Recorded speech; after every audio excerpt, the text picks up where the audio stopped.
안녕하십니까? 우리 하나님의 은혜가 오늘도 하나님의 성전을 찾은 우리 모두에게 함께 하시기를 간절히 소망합니다. 샤ባት 샬롬, 평안한 안식일이 되어야 합니다. 오늘 저는 여러분들과 함께 천국과 하나님의 나라라고 하는 제목으로 말씀을 드리도록 하겠습니다. 천국과 하나님의 나라는 같은 것일까요? 다른 것일까요? 로마서 14장 17절은 이렇게 기록하고 있습니다. 우리 같이 한번 읽어볼까요? 하나님의 나라는 시작. 하나님의 나라는 먹는 것과 마시는 것이 아니요 오직 성령 안에서 의와 평강과 희락이니라. 여기 성경에 하나님의 나라라고 하는 하나님의 나라는 먹는 것, 마시는 것이 아니라 성령 안에서 의와 평강과 희락이다, 이렇게 풀이하고 있습니다. 이것을 영어 성경으로 보면 조금 더 이해하기 쉬운데, 하나님의 나라는 여기 먹는 것, 마시는 것의 문제가 아니라 의, 평화, 기쁨, 이렇게 표현하고 있습니다. 하나님의 나라, 의와 평화와 기쁨, 그 모든 것들이 어디 안에서? 성령 안에서 이루어진다는 것입니다. 그러니 우리가 하나님의 나라를 경험하려고 하고 천국을 우리의 삶 가운데 소유하려고 하면 기본 조건이 있는데, 성령 하나님이 우리와 함께 하셔야 하는 것입니다. 그래서 우리는 늘 성령의 임재하심을 위해서 기도해야 하는 것입니다. 오늘 하나님께 예배드리는, 또 하나님께 경배하는 이 시간에 성령 하나님이 함께 하셔야 할까요? 기도하셔야 되는 것입니다. 내가 누리기 위해서, 하나님 앞에 예배하기 위하여 우리의 마음속으로 하나님, 성령 하나님 이 자리에 함께 해주시고 내 마음속에 함께 해주셔서 내가 하나님의 임재하심을 느끼도록 하나님 도와주세요 라고 기도를 하셔야 하는 것입니다. 오늘 이 세상은, 교회라고 하는 교회는 물질에 집중하고 교회 성장과 건축에 엄청난 에너지를 쏟아붓고 있는 것이 오늘의 현실입니다. 그래서 더 좋은 교회, 더 아름다운 교회, 더 큰 교회를 짓고자 세상은 열망하고 있습니다. 교회뿐만 아니라 하나님을 믿는 성도는 자신과 또 자녀, 그리고 내 가족을 위하여 정말 힘쓰는 세상으로 나아가고 있는 것입니다. 그래서 결국은 우리 세상은 내 위주의 삶으로 돌아가고 있다라고 봐도 과언이 아닌 것입니다. 우리가 하나님의 복음을 위하여 전파하고 또 영혼들의 구원에 위하여 또 구제하고 관심을 두지 않는 그 이유는 다 내 자신에 집중하고 있기 때문이다 하는 것입니다. 예수 그리스도의 몸된 교회와 우리 그리스도인들의 관심사가 무엇을 먹고 마시는 것에 집중되어서는 안 된다고 하는 것이 로마서 14장 있는 말씀이었습니다. 먹고 마시는 것이 아니라 우리가 이 땅에 살아가면서 중요한 기본 요소이긴 하지만, 그럼에도 불구하고 성경은 우리에게 집중해야 할 것이 있는데, 그것은 하나님의 나라다라고 표현하고 있는 것입니다. 오늘 이 시간을 통하여 우리가 천국과 하나님의 나라에 집중하면 좋겠다 생각되어집니다. 여러분, 천국 그리고 하나님의 나라, 이 두 서로 같은 것이지만 달라 보이는 이 단어를 사복음서에서는 어떻게 기록하고 있는고 하니, 천국이라고 하는 이 천국의 단어는 다른 복음서에는 기록되지 않고 오직 마태복음에만 기록되어 있습니다. 그리고 하나님의 나라는 이제 각 복음서에 기록되어 있긴 하지만 누가복음에 집중적으로 기록되어 있습니다. 이 천국이라고 하는 이 단어를 왜 마태복음, 이 마태만 기록했느냐? 그 이유는 신학자들이 설명하는 것은, 이 유대인들은 하나님의 나라에 대한, 하나님 나라라고 하는 단어 쓰는 것을 무지 거부해요. 싫어해요. 그래서 이 유대인들을 전도하기 위한 방안으로 쓰여진 이 마태복음은, 이 마태가 하나님의 나라라고 하는 단어를 전혀 쓰지 않았습니다. 그래서 오직 천국이라고 하는 단어만 썼다고 하는 것입니다. 마태복음에 37번이 쓰여진 천국이라는 단어가 마가복음, 누가복음, 요한복음에는 한 군데도 없다고 하는 사실을 꼭 기억하셔야 됩니다. 자, 그러면 한번 잠깐 보십시다. 이거 다 보라고 하는 건 아니에요. 자, 회개하라 천국이 가까웠느니라, 어느 복음에 기록되어 있을까요? 기가 막힙니다. 그래서 이제 무조건 천국만 나오면 무슨 복음이에요? 마가복음, 누가복음, 요한복음에서 찾을 이유가 없어요. 천국 나오면 무슨 복음? 마태복음이에요. 마태복음. 자, 봐봐요. 회개하라, 천국이 가까웠다. 예수께서 비로소 전파하여 이르시되 회개하라, 천국이 가까웠다. 그 다음에 심령이 가난한 자는 복이 있나니 천국이 저희 것이요, 박해를 받는 자는 복이 있나니 천국이 저희 것이며, 나더러 주여 주여 하는 자마다 천국에 들어갈 것이 아니요. 다 천국 이야기는 다 무슨 복음이라고요? 마태복음이에요. 마태복음. 예, 오늘 여러분들이 중요한 것을 깨달았습니다. 자, 그러면서 이제 마태복음 마치면서 이 천국 복음이 모든 민족에게 증언되기 위하여 온 세상에 전파되겠다. 그 다음 마태복음 25장 1절에 그때의 천국은 마치 등을 들고 신랑을 맞으러 나간 열 처녀와 같으니, 그렇게 설명하는 것입니다. 자, 그러면 하나님의 나라는 어떻게 되었을까? 마태복음에는 4번이 기록되어 있고, 마가에는 14번, 누가복음에는 32번, 요한복음에는 2번 그렇게 기록되어 있습니다. 여러분들에게 이것을 몇 번 기록되었다고 기억하고 하지는 않는 것입니다. 그냥 대체적으로 이렇다라고 하는 것입니다. 그래서 이 하나님의 나라는 이제 주로 신약 성경에 기록되어 있는데, 신약 성경을 통틀어서 보면 124번이 하나님의 나라라 이렇게 기록되어 있습니다. 그 중에 대략 여기 이제 사복음서만 30, 40, 그럼 몇 번이에요? 50번입니까? 네, 이 정도 이 사복음서에만 이렇게 많이 기록되어 있는 것입니다. 이 하나님의 나라는 올레디와 낫예스로 이렇게 구분이 되어 있습니다. 올레디는 이미 왔고 낫예스는 아직이에요. 하나님의 나라는 이미 왔지만 아직 안 왔다 그러는 것입니다. 그래서 올레디와 낫예, 천국과 하나님의 나라는 다른 게 아니라 동일한 표현입니다. 그럼에도 불구하고 우리가 교회 안에서 자리하고 있는 하나님의 나라와 이 천국이라고 하는 것은 같은 것이면서도 다르게 느껴지는 그 이유는, 천국은 이 땅에서 성도의 모든 삶을 마치고 가게 될 사후 세계 정도로 그렇게 인지하고 있다고 하는 것입니다. 누가복음 17장에 있는 말씀을 보겠습니다. 바리새인들이, 우리 같이 한번 읽어보겠습니다. 시작. 바리새인들이 하나님의 나라가 어느 때에 임하나이까 묻거늘 예수께서 대답하여 이르시되 하나님의 나라는 볼 수 있게 임하는 것이 아니요 또 여기 있다 저기 있다 하고도 못하리니 하나님의 나라는, 그 다음 뭐예요? 너희 안에 있느니라. 하나님의 나라는 어디에 있다고요? 하나님의 나라는 어디에 있대? 너희 안에, 서진이 안에 하나님의 나라가 있다는 거예요. 여러분 안에 하나님의 나라가 있으십니까? 하나님의 나라는 분명히 성경에 기록하기를 너희 안에 있다, 여러분 안에 있다, 내 안에 있다 그렇게 기록하고 있는 것입니다. 이것은 올레디예요. 이미 하나님의 나라는 예수 그리스도께서 이 땅에 오심으로 말미암아 그 하나님의 나라가 우리 안에, 우리 가운데 임했다고 그렇게 표현하고 있는 것입니다. 그래서 이 하나님의 나라가 이 광나루 교회에, 또 광나루 교회 다니는 여러분들의 가정 안에, 여러분들의 삶 속에 하나님의 나라가 임재해 있어야 하는 것입니다.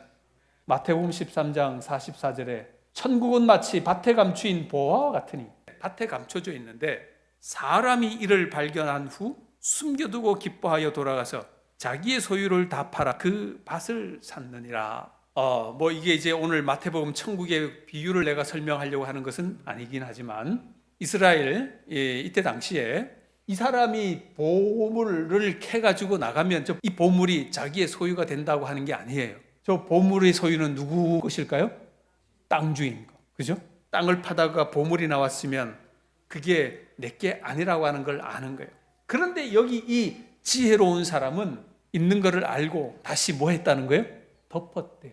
싹 덮어버린 거예요. 그리고는 땅 주인에게 찾아가서 뭐 하는 겁니까? 그 밭을 팔라고 하는 것입니다. 이 사람이 이 밭을 사서 뭐해? 그런데 이 사람이 중요한 건 뭐예요?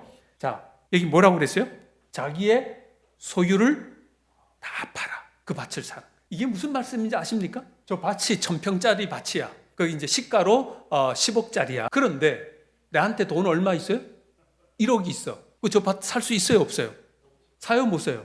주인이 그 10억짜리 밭을 1억에다 팔 리가 없지요. 그러니까 여기 이 사람이 자기의 소유를 다 팔아 그 밭을 샀다, 그 말하는 것은 무슨 뜻이냐면, 저 사람이 밭을 나한테 안 팔 수도 있으니까 그 밭의 가격에 더 많은 것을 주고 샀다는 것입니다. 그런 경우가 있습니까? 없습니까? 밭을 사는데, 땅을 사는데 1억짜리 땅이야. 그 주인이 안 팔어. 그런데 시가는 1억이야. 주인이 얼마든지 안 팔 수가 있어요. 그러면 내가 그 땅을 꼭 사야 된다고 하면 1억짜리 땅을 10억이라도 주고 사야 할 일이 생깁니까? 안 생깁니까? 생겨야. 집사님 어떻게 해요? 1억짜리 땅을 꼭 필요하면 10억을 주고라도 사야 됩니까? 안 사야 됩니까? 사야 되죠. 사야 되는 거예요. 왜냐? 그 땅의 가치를 알기 때문에 그러는 거죠. 자, 조금 더 설명해 볼게요. 요게 1센트라 그래놨네. 1센트, 1센트. 1센트면 얼마입니까? 요게 경매가 나왔는데 얼마 나올까요? 미국에서 경매 나왔어요. 1센트가 경매에 138만 달러의 낙찰. 1억 3,800만 배. 38만 달러니까 그러면은 장로님 얼마라고요? 24원짜리가 20억이에요. 사는 사람은 여기 1센트라고 하는 것으로 봤습니까? 다른 것을 봤습니까? 제 눈에는 그냥 1센트가 1센트로 뿐이 안 보여요. 그러나 여기 이 사는 사람은 1센트로 보는 게 아니라 다른 것을 보는 거죠. 내가 보지 못하는 다른 것을 보는 거죠. 그러니 얼마 20억이라고 하는 돈을 들여가지고 1센트를 사는 거죠. 그죠? 엄청난 것입니다. 자기의 소유를 다 팔았다. 이제 제가 설명을 다시 한번 드리면, 자, 한 사람이 돈이 이만큼 있어요. 그런데 하나님의 나라의 절대적 가치, 하나님의 나라를 살려고 하는데 하나님의 나라보다는 누구께 더 커요? 하나님의 나라보다는 뭐가 더 커요? 내가 가진 재산, 내가 가진 재물이 더 커요. 그러면 이 사람은 하나님의 나라를 살 수 있을까요? 못 살까요? 네? 못 사죠. 여러분들이 가지고 계시는 그 가치, 그게 재물인지, 그게 자녀인지, 그게 건강인지, 뭔지는 모르지만 어쨌든 여러분들이 소유하고 있는 그 어떠한 그것이, 여러분들이 가지고 있는 소유하고 있는 그 가치가 하나님의 나라의 그 절대적 가치보다 내가 더 크다고 그러면 하늘을 절대로 살 수가 없습니다. 못 사요. 그러면 반대로 내가 가지고 있는 가치는 아무리 많아도 별거 아니라고 여기고 할 때에 하나님의 나라의 절대적 가치는 엄청나게 커 보여. 그러면 내가 어떠한 것을 주고도 하나님의 나라를 살까요? 사겠죠. 20억을 주고도 1센트를 사는 것처럼. 그러니 결국은 하나님의 나라를 사는 사람은 그 가치를 아는 사람만이 하나님의 나라를 산다는 것입니다. 그럼 결국 오늘 저와 여러분, 우리 자리에 앉은 사람들, 우리 모두가 하나님의 나라의 가치를 얼마만큼 중요하고 인지를 하느냐, 그 사람이 하늘나라를 사고 하늘나라에 갈 수가 있다는 것입니다.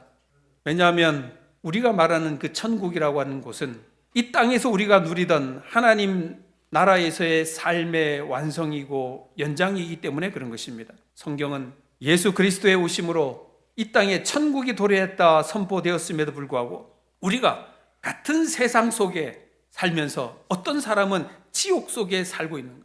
똑같은 세상인데 어떤 사람은 지옥에 살고 어떤 사람은 천국에 사는 거예요. 우리가 다른 세상에 살지 않아요. 같은 세상에 살고 있어요. 그런데 그 차이가 뭔가? 돈의 많음 적음도 아니고 행복의 불행의 차이도 아닌 것입니다. 제가 와이프분이 한 이야기를 좀 잠깐 들고 나왔습니다. 와이시 유럽에 여행하고 있을 때에 한 자매가 편지를 자기한테 보내고 그 편지 받고 나서 이 화이시 꿈을 꾸게 돼요. 그런데 그 꿈속에서 이런 이야기를 합니다. 뭐라고 합니까? 아, 이런 아름다운 동산이 가시나무 때문에 망쳐지다니 안타까운 일이야. 아름다운 동산을 거리는데 이 이제 자기에게 편지를 준 이 여인이 뭐를 이야기하냐면 이 아름다운 동산에 왜 이런 가시가 있어? 이렇게 이야기를 하는 거예요. 바로 그때에 화이시 이야기를 합니다. 뭐라고 이야기한 거니? 가시나무는 당신을 상하게 할 뿐이니 그것을 상관하지 마시오. 그리고 장미와 백합화와 석죽을 따시오.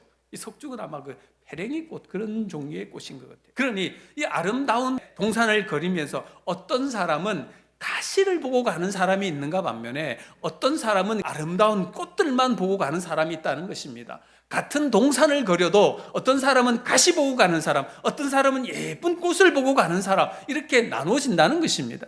하나님의 나라는 우리가 무엇을 보느냐가 아니라 어떻게 보느냐는 것입니다. 여러분들의 마음속에 임재하고 계시는 그 하나님의 나라가 여러분들을 뭘 보느냐가 아니라 그거를 어떻게 보느냐는 거지. 똑같은 1센트를 어떻게 보느냐에 따라서 1센트가 1센트인처럼 보이지만 어떤 사람은 그게 20억의 가치가 있는 것으로 보이는 것입니다. 여러분들의 눈에 하나님의 나라가 어떻게 보이십니까? 아름다움을 본다는 것은 꽃, 노을, 미소 같은 작은 것에서도 가치를 발견하고 희망과 감사, 열린 마음으로 바라보는 것, 결점과 어려움 너머를 바라보는 것, 이것이 아름다움을 바라보는 것이다.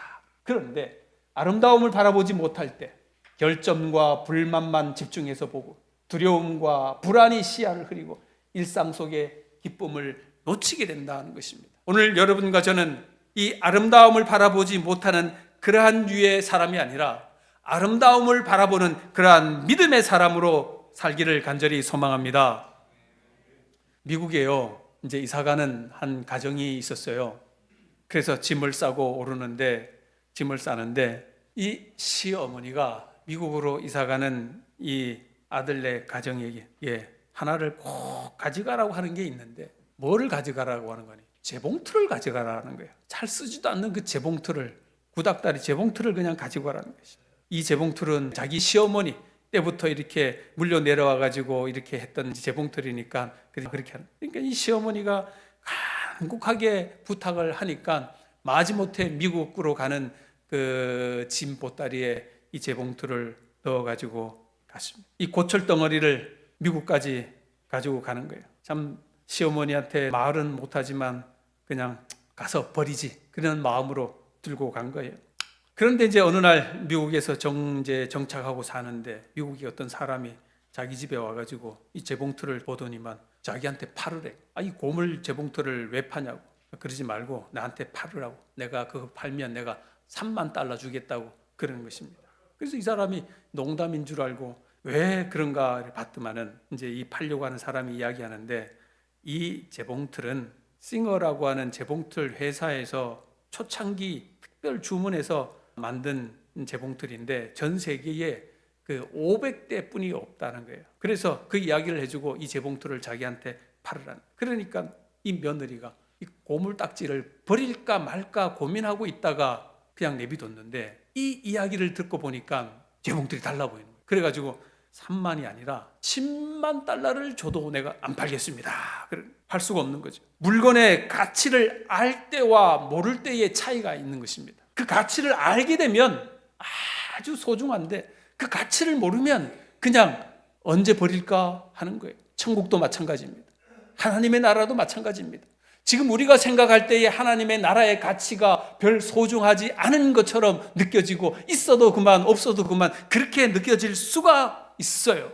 여러분, 하늘나라 가봐야 그제서야 깨닫게 되는 것입니다. 그래도 하늘나라 가서 깨달은 사람은 괜찮지만 하늘나라를 못 가고 깨달은 사람은 얼마나 억울하겠습니까? 그러니 땅을 파다가 보물을 발견한 그 사람은 자기의 전 재산을 주고 모든 것을 다 팔아가지고 그 밭을 사는 것입니다. 가치를 알기 때문에. 이 땅에 천국이 여러분과 저에게 주어졌습니다. 천국에서 살아가고 있는 것은 아무것도 없지만 어쩌면 당장 내일 먹어야 할 끼니도 걱정하고 그러한 상황이긴 하지만, 그곳에 하나님의 거룩한 임재가 있다고 하면 그곳은 바로 천국이 되는 것입니다. 하나님의 나라는 어디에 있다고요? 너희 안에 있다. 여러분 안에 있는 하나님의 나라의 임재를 꼭 경험하며 사시기를 간절히 소망합니다. 천국이 될 수 있는 것은 하나님의 통치하심과 그분의 임재하심 안에 있을 때에 천국이 되는 것입니다. 즉 하나님의 통치하심을 내가 느끼고 임재하고 살아갈 때에 그 사람은 천국을 경험하는 거예요. 반면에 지옥이 되는 것은 하나님의 통치 아래 있긴 하지만 그분의 임재 밖에 살 때에 그 삶은 지옥이 될 수밖에 없는 것입니다. 오늘 여러분과 저가 천국과 지옥에 사느냐, 그 차이는 뭐냐면 하나님의 임재하심 속에 있느냐는 거예요. 지옥도 하나님의 통치 아래에 있어요. 지옥도. 그러나 그 지옥에는 하나님의 임재하심이 없는 곳이 지옥이에요. 오늘 하나님의 거룩하신 임재하심이 여러분과 여러분들의 가정과 여러분들의 자녀들에게 함께 하시기를 간절히 축원합니다. 로마서 14장은 하나님의 의를 어떻게 이 땅 가운데 적용할까라고 설명하고 있습니다. 사도 바울은 이곳에서 믿음이 연약한 자를 비판하지 않는 것이 바로 하나님의 의를 이루는 것이다, 그렇게 표현하고 있습니다. 무엇을 먹든지 마시든지 주변 사람을 시험에 들게 하지 말라는 거예요. 먹는 것으로나 또 형제나 자매를 힘들게 하면 옳지 않다는 것입니다. 왜냐하면 이것으로 하여금 내가 힘들게 하는 그 형제와 자매를 위해서 예수 그리스도께서 십자가를 지셨기 때문에 그렇다는 것입니다. 하나님의 나라는 먹는 것과 마시는 것이 아니요 오직 성령 안에서 의와 평강과 희락이다. 우리가 하나님의 나라라고 하는 이 단어에 집중하고 해야 할 것은 뭐냐면 먹는 것, 마시는 것의 문제가 아니라 성령 안에서 의와 평강과 희락, 이것에 우리가 집중해야 한다는 것입니다. 즉 하나님의 나라는 아무나 누릴 수 있는, 아무나 들어갈 수 있는 그러한 것이 아니라 오직 성령 안에서, 성령 안에 있을 때에 이 하나님의 나라가 주어진다고 하는 사실을 우리가 결코 잊지 맙시다. 자, 그러면 첫째, 우리가 하나님의 나라의 특징은 뭔가? 첫째가 뭐냐면 성령 안에서 의가 있어야 된다는 것입니다. 뭐가 있어야 된다고요? 의. 여기 하나님의 나라를 의와 평강과 희락이라 그랬는데 이 하나님의 나라의 특징을 여기 첫 번째 의라고 설명했습니다. 우리는 하나님과 어떤 관계 속에 살아야 하는가, 이거를 알면 이 신앙은 끝나요. 더 이상 필요가 없어요. 이게 뭔가? 하나님과 나와의 관계가 뭔가? 하나님은 주인이고 나는 종이다 라고 할 때에 이 신앙은 끝나는 것입니다. 즉 하나님과 나와는 무슨 관계냐면 주종 관계예요. 하나님이 여러분의 뭐 되어야 합니까? 주인이 되어야 하는 것입니다. 왕은 나의 주인이고 나는 그분의 종이라고 하는 것을 인지할 때에 이 신앙은 끝나는 것입니다. 하나님은 나의 주인이 되고 나는 그분의 종이 된다는 것을 고백할 때에 신앙의 결정판인 것입니다. 그래서 우리가 주인에게 어떻게 순종하느냐는 거예요. 종은 주인에게 순종해야 합니까? 순종 안 하는 사람은 자기가 주인이 되는 거예요. 오늘 여러분과 저가 하나님의 종이라고 하는 단서를 잡을 때에 우리는 하나님 앞에 뭐 할 수밖에 없어요? 순종할 수밖에 없는 것입니다. 철저하게 하나님을 나의 주인으로 모시는, 왕으로 모시는 삶을 우리가 해야 할까요? 그렇게 하는 것입니다. 우리가 많이 부르는 찬양 중에 왕이신 나의 하나님, 내가 주를 높이고 영원히 주의 이름을 송축하리이다. 왕이신 나의 하나님, 내가 주를 높이고 주의 이름을 영원히 송축하는 그러한 믿음의 성도들이 되기를 간절히 소망합니다. 다윗의 고백이 오늘 여러분과 저의 고백이 되기를 간절히 소망합니다. 주님은 나의 주인이 되시고 주님은 나의 왕이 되셔야 되는 것을 우리의 입으로 고백하는 우리 믿음의 성도들 다 되십시다. 여기 열왕기상 8장 23절에 이렇게 말합니다. 우리 함께 읽어보겠습니다. 이르되 시작. 이르되 이스라엘 하나님 여호와여, 위로 하늘과 아래로 땅에 주와 같은 신이 없나이다. 주께서는 온 마음으로 주의 앞에서 행하는 종들에게 언약을 지키시고 은혜를 베푸시나이다. 아멘. 여기 당신의 백성에게 하나님께서 주의 종들에게 언약을 지키시고 은혜를 베푸심을 우리가 꼭 기억해야 하는 것입니다. 여러분, 참된 종은 가지고 있지 않아야 되는, 첫 번째가 자기 의지. 종이 자기 의지를 가지고 있으면 더 이상 종이 아니에요. 맞아요? 두 번째, 자기 재물. 종에게는 자기 게 있을까요? 없을까요? 없어요. 다 누구 거예요? 다 주인의 것이에요. 종은 자기 게 없습니다. 그 다음에 자기 자식. 종은 자기 자식이 없어요. 그 다음에 종은 목숨도 자기 게 아니라는 것입니다. 주인이 원하시는 대로 해야 하는 것입니다. 왕이신 하나님이 우리의 영원한 왕이기 때문에 그런 것입니다. 자, 두 번째, 우리는 하나님의 나라 먹고 마시는 것이 아니고 성령 안에서 첫 번째는 의와 평강이라고 그랬는데 평강이 있는 것입니다. 우리 하나님의 나라는 성령 안에서 평강이 있어야 하는데 그 평강, 평안을 위해 내가 죽어야 평안이 있다는 것입니다. 내가 죽어야 내 안에 그리스도가 살아 계실 수가 있는 것입니다. 이 평강이라고 하는 헬라어 에이레네라고 하는 이 단어는 전쟁에 반대되는 것, 또 전쟁이 종식되는 상태를 의미하는 것입니다. 그게 평강이에요. 전쟁이 끝난 것을 말하는 것입니다. 유대인들에게 있어서 이 평화는 복된 번영을 가져오도록 법과 질서를 유지하는 상태입니다. 그래서 유대인들은 이러한 단어, 이것을 샬롬, 샤밧 샬롬 그러잖아요. 이 안식일에 평안이 있기를, 샬롬, 평안. 이것은 여호와와 갈등이 없는 상태를 말하는 것입니다. 여호와 하나님과 서로 대치되는 것이 아니에요. 이 안식일은 이제 하나님과 온전히 연합하고 화평된 상황, 그것을 이 샬롬이라고 하는 것입니다. 그게 이 바로 안식일의 샤밧 샬롬. 오늘 이 안식일이 하나님과 뭐를 이루셔야 되는 거예요? 평화. 하나님과 그 평안을 유지해야 되는 것입니다. 그분만이 줄 수 있는 그 평안을 여러분들이 받아 누리셔야 되는 것입니다. 그런데 사도 바울은 평안, 에이네레, 이 단어를 사람들 사이에 상호 갈등이 없는 것으로 표현한 것입니다. 대인관계에서의 평화를 의미하는 거예요. 그래서 하나님을 믿는 믿음의 성도는 이웃과 갈등이 없어야 하는 것입니다. 이웃과 올바른 관계, 올바른 조화 속에서 살아가는 게 이 평화예요. 샬롬이에요. 그리고 광나루 교회는 모든 성도님들이 얼마나 이 조화롭게 잘 살고 있는지 행복합니다. 아멘입니까? 상대방의 자유로운 행동을 신앙 안에서 이해하고 또 그를 위로해 줄 수 있는 것이 바로 이 단어인 것입니다. 마태복음에요 5장 9절에 화평케 하는 자는 복이 있나니 그들이 하나님의 아들이라 일컬음을 받는다. 그러니까 하늘 가는 백성들, 하나님의 자녀들은 우리가 어떤 일을 해야 되는 거예요? 화평케 하는 거예요. 그래서 우리 그리스도의 성도들은 그 안에서 늘 평화해야 돼요. 화평해야 돼요. 이것을 로마서 14장 19절에 이렇게 표현하고 있습니다. 우리가 화평의 일과 서로 덕을 세우는 일을 힘쓰나니. 뭐에 힘쓴다고요? 화평의 일, 덕을 세우는 일. 여기 덕을 세우다, 이 덕을 세우는 것을 뭐라고 그러냐면 덕을 세우는 사람을 만나면 기분이 좋아지고 생기가 돋아나고 용기가 북돋아진다. 이게 덕을 세우는 사람. 그래서 그리스도인들이 뭐를 나누어야 돼요? 덕을 나눠야 돼요. 덕을. 다른 말로 인하면 이 세운 덕을 세운다, 이것은 건축한다, 그런 말과 동일한 것입니다. 결국 화평은 상대방을 일으켜 세우는 것입니다. 고통당하고 어려운 자의 아픔을 싸매어 주는 것이 이 화평이라고 하는 거예요. 그래서 지치고 연약한 자 교회에 올 때에 우리가 해야 하는 것이 뭐예요? 화평을 주는 거예요. 그러면 그 사람이 어떻게 하는 겁니까? 힘을 얻어 용기를 얻어 일어나는 것입니다. 그 일을 오늘 여러분과 저가 하는 거예요. 이 안식일에 하는 일이 바로 그 일이에요.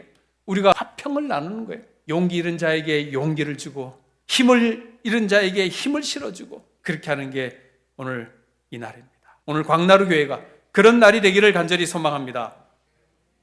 여기 로마서 14장에 계속해서 이렇게 말합니다. 믿음이 연약한 자를 너희가 받되 그의 의견을 비판하지 말라. 어떤 사람은 모든 것을 먹을 만한 믿음이 있고 믿음이 연약한 자는 채소만 먹느니라. 먹는 자는 먹지 않는 자를 뭐 하지 말고, 먹지 않는 자는 먹는 자를 뭐 하지 말고, 이게 화평이에요. 그래서 그리스도 안에서는 비판이 없어야 되는 것입니다. 비난, 이거는 옳지가 않습니다. 하나님의 나라는 먹는 것과 마시는 것이 아니요 성령 안에서 의와 평강과 마지막에 뭐라고요? 희락이다 그렇게 했습니다. 희락. 아까 영어로는 뭐라고 그랬죠? joy, 기쁨. 성경 안에서 말씀하고 있는 이 희락, 세상이 줄 수 없는 그러한 즐거움인 거예요. 남편이나 아내가 또는 자녀가 또는 내가 어떤 섬기는 교회의 어떤 성도들이 줄 수 없는 그러한 기쁨이 바로 어디에서 누리는 거예요? 성령 안에서 누리는 기쁨이라고 하는 것입니다. 여기 한 책에 보면 하나님의 나라는 성령 안에서 의와 평강과 희락이다. 번역할 때는 물론 어려울 때에도 항상 기뻐하지 않는 사람은 아직도 주님을 잘 알지 못한 사람이다. 그리스도의 말씀은 충만한 기쁨으로 인도한다. 다시 말하면 우리의 삶이 지치고 힘들고 그럴 때가 분명히 있음에도 불구하고 우리 마음속에 깊은 곳에는 뭐가 있어야 한다는 것입니까? 기쁨이 있어야 된다. 희락이 있어야 된다는 것입니다. 여기 보세요. 항상 기뻐하지 않는 사람은 아직도 주님을 잘 알지 못한 사람이다. 그렇게 표현하고 있는 것입니다. 반대로 주님을 잘 아는 사람은 그 속에 기쁨이 있는 사람. 아멘입니까? 그래서 우리가 기뻐해야 하는 거예요. 뭐 때문에? 내 힘들고 어려운 그것 때문에 기뻐하는 것이 아니라 내 마음속에 내 속에 좌지하시는 그리스도의 거룩한 하나님의 나라 임재하심 때문에 내가 기뻐할 수 있는 것입니다. 내가 이것을 너희에게 이름은 이 내 기쁨이 너희 안에 너희 기쁨을 충만하게 하려 함이라. 주님께서 이 땅에 오셔가지고 내 기쁨을 너희 안에 충만하게 주시기 위하여 예수님께서 이 땅에 오신 거예요. 하나님의 백성들이, 하나님의 자녀들이 예수 그리스도로 말미암아 기뻐하는 모습을 하나님이 원하신다, 그 이야기인 것입니다. 그래서 이날은 세상의 것을 다 잊어버리고 주님 안에서 주님을 찬양하고 기뻐하는 그러한 거룩한 안식일이 되어야 하는 것입니다. 마클레이가 말했어요. 기독교적 즐거움이란 우리 자신을 행복하게 만드는 것이 아니라 남을 행복하게 만드는 데 있다. 기쁨이 나의 기쁨, 나를 위한 기쁨이 아니라 하나님은 남을 위한 기쁨이라고 설명하고 있는 것입니다. 증언복음 1권 54쪽에 있는 말씀이에요. 만일 그리스도인들이 겸손하고 자희생적인 생애를 산다면 주님 안에서 평화와 기쁨이 이르러 올 것임을 나는 보았다. 무슨 생애를 살 때에? 자희생적인 생애를 살 때에 주님 안에서 평화와 기쁨이 온다. 그러나 가장 큰 기쁨은 다른 선, 즉 남을 행복하게 하는 선을 행할 때 얻어진다. 놀라운 말씀. 여러분들이나 저나 참된 기쁨을 누리려고 하면 어떻게 해요? 남을 기쁘게 해줄 때. 남을 기쁘게 해줄 때. 선물을 받을 때 기뻐요. 선물을 주려고 준비할 때 기뻐요. 그죠? 마음이 자유롭고 행복하며 의를 행하고 있다는 자각과 남을 행복하게 하여 주고 있다는 생각으로 차 있으면 신체 각 부에 미치는 쾌활함을 자아내어 혈액순환보다 원활하게 하고 온몸에 활기를 불어넣어준다. 엔돌핀 나오는 거 맞아요? 남을 위하여 이렇게 행복하게 해주려고 할 때에 우리 마음속에 여기 엔돌핀이라는 말은 안 나오지만 그죠? 온몸에 활기를 불어넣어준다. 이 하나님 하신 말씀이에요. 그 다음에 같이 읽어보겠습니다. 아주 중요해요. 하나님의 축복은 시작. 하나님의 축복은 치료제이다. 다른 사람들을 복되게 하는 일에 부요한 자들은 그들의 마음과 생애 속에 놀라운 축복을 깨닫게 될 것이다. 이게 바로 치료제라고 그렇게 설명했습니다. 남을 행복하게 해줄 때에 그 치료제가 누구에게 와요? 자기에게 와요. 어디 아프신 분 계셔요? 몸이 불편하신 분 계십니까? 병원 자주 가는 분 계십니까? 하나님이 주시는 치료제로 치료하시기 바랍니다. 어떻게 해요? 남을 행복하게 할 때에 치료받게 되는 것입니다. 네, 남을 행복하게 하여 주고 있다는 생각으로 가득 차 있으면 하나님께서 치료해 주신다는 것입니다. 자, 믿음이 강한 우리는 마땅히 믿음이 약한 자의 약점을 장담하고 자기를 기쁘게 하지 아니할 것이라. 믿음이 있는 사람은 믿음이 연약한 자의 약점을 담당한다. 이 말은 뭐냐면 믿음이 연약한 사람에게 질타하고 그렇게 하는 것이 아니라 그 연약한 그것을 담당한다는 것입니다. 도와준다는 것입니다. 이게 하나님의 백성이에요. 희락은 나의 기쁨을 포기하고 다른 형제의 기쁨을 위해 일하는 것. 쾌락은 뭐냐? 나의 즐거움을 위해서 다른 사람의 기쁨을 빼앗는 것. 이게 쾌락이에요. 오락은 희락이에요? 쾌락이에요? 오락하는 것. 그건 쾌락이죠. 그건 상대방의 아픔이 나에게 이 기쁨이 오는 게 그건 쾌락이에요. 그걸 나의 즐거움을 위해서 다른 사람의 기쁨을 빼앗는 거야. 운동 경기할 때 내가 다른 사람이 져야 내가 뭐 하는 겁니까? 내가 기쁘잖아요. 이거는 쾌락이에요. 그런데 희락은 나의 기쁨을 포기하고 다른 형제의 기쁨을 위해 일할 때에 희락이 온다. 우리는 쾌락을 추구하는 사람이 아니라 희락을 추구하는 우리 믿음의 성도들이 다 되십시다. 자, 이제 좀 말씀을 정리합니다. 하나님의 나라는 먹는 것과 마시는 것이 아니요 오직 성령 안에서. 예. 두세 사람이 내 이름으로 모인 곳에는 나도 그들 중에 있느니라. 이게 성령의 임재하심인 것입니다. 오늘 이 성령의 임재하심이 우리 광나루교회에 충만히 마시고 우리 각 소그룹의 우리 성도님들의 가정 속에 충만히 임해 주시기를 간절히 소망합니다. 이제 말씀을 마치면서 한 말씀 좀 읽겠습니다. 하나님의 나라는 외부적 과실을 수반하여 임하지 않는다.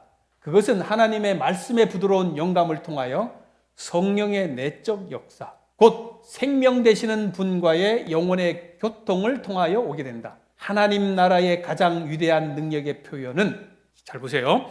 하나님 나라의 가장 위대한 능력의 표현은 그리스도의 품성의 완전함에 도달한 인간의 품성 속에 보여진다. 그리스도를 따르는 사람들은 세상에 빛이 되어야 한다. 하나님의 나라의 임재를 원하시는 그 사람은 내가 사람들에게 빛이 되는 것입니다. 오늘 우리 광나루 성도 여러분들이시죠. 성령의 임재하심의 역사를 꼭 믿으시고 그 다음에 생명 되시는 분과 영혼의 교통을 할 때에 우리가 하나님의 나라의 임재를 느끼는 것입니다. 정리합니다. 의는 하나님과의 올바른 관계를 맺는 것이고 평강은 사람들에게 덕을 세워주는 것이고 그 다음 기쁨은 이웃의 기쁨을 전하는 것입니다. 이게 하나님의 나라예요. 하나님의 백성들이 오늘 우리가 해야 할 일인 것입니다. 오늘 여러분들 속에 의와 평강과 기쁨이 충만히 임하시기를 간절히 소망하며 말씀을 드리도록 하겠습니다.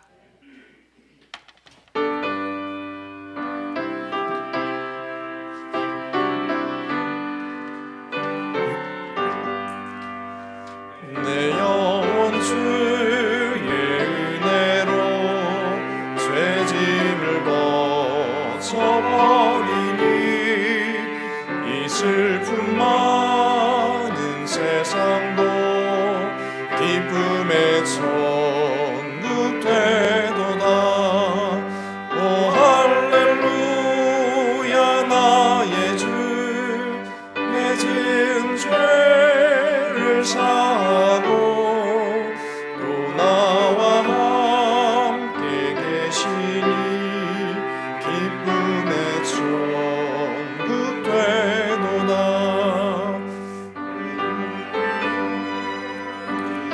내는 참 멀어해 넌 천국이 내 맘에 주님 모시니 날마다 더욱 가깝네. 오 할렐루야 나의 주 내 지은 죄를 사하고 또 나와 함께 계시니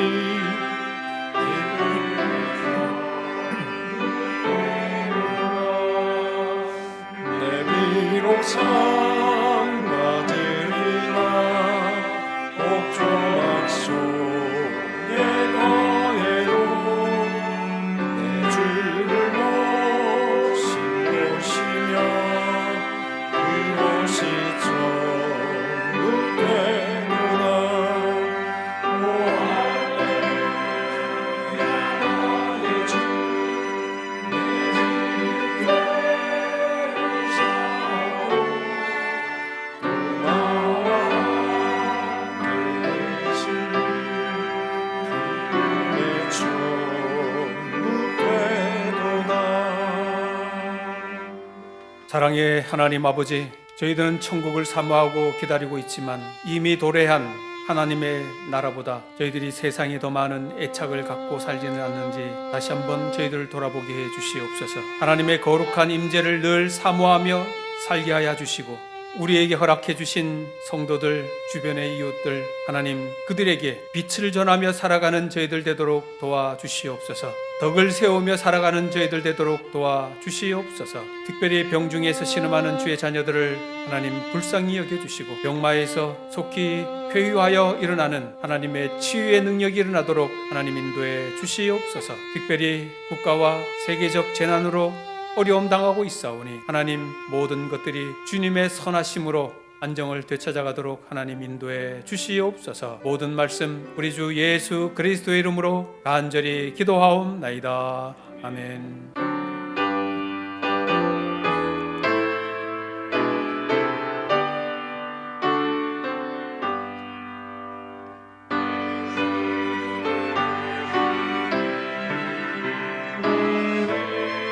오신